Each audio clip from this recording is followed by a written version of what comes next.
a close family, and we had a lot of love in the family. I was raised up in a family of 8. I have 4 sisters and 3 brothers. And it was a dysfunctional family like most families are. There's some type of dysfunctional that's going on in the family. My father was an alcoholic. He drank alcohol. And my mother, she drank alcohol, but she wasn't an alcoholic. She just did it sociably.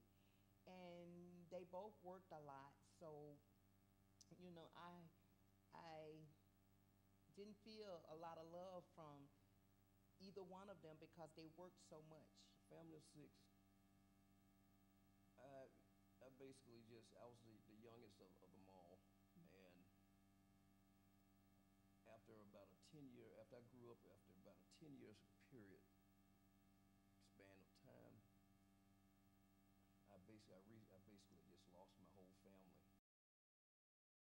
I started off smoking reefer. Then I started tooting powder.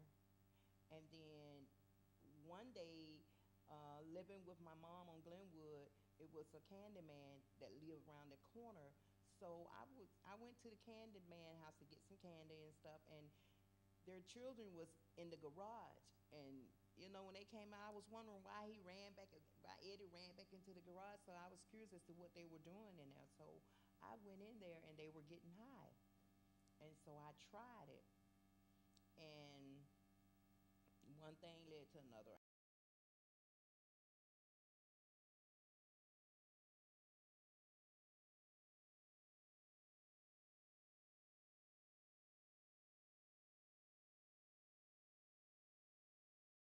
It was called Jefferson Place. Like I said, it was a men's shelter.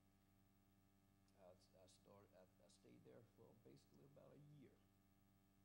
I graduated from the vocational program, got me a job, and once I gained that progress, I was advanced to another program, a housing program, which advanced me to get me an apartment, showed me how to manage my money, and a money management program, and that helped me, that got me back out on my own,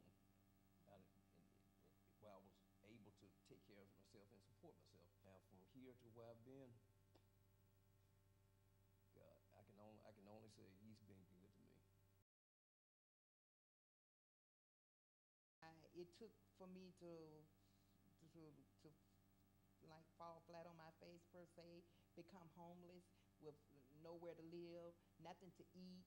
You know, for me to come to the grips that, Lord, I cried out then. I made a cry. I made a plea. Lord, this is not what I want to be doing by the time I turn 50.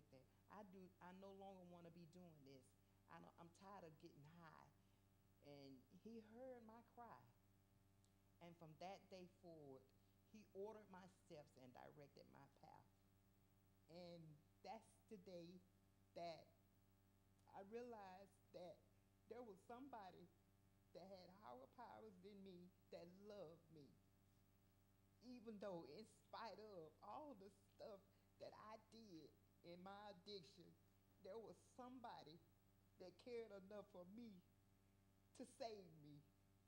He ordered my steps and he directed my path, where he led me to a place called Another Chance. And that's what he gave me, another chance. From that from that day forward, I began to get my life back. What I was missing was a relationship with God. He loved me and I left him.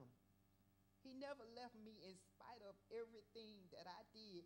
He never left me. He brought me out of situations that could nobody have did that but him. But him. And I am so grateful today that he kept me here to tell my testimony. It's a blessing that I sit here right now in this chair being able to tell my testimony. And I just want to say to those who are going through the same thing that if he did it for me, he can surely do it for you. And I thank him. I thank him for never leaving me nor forsaking me.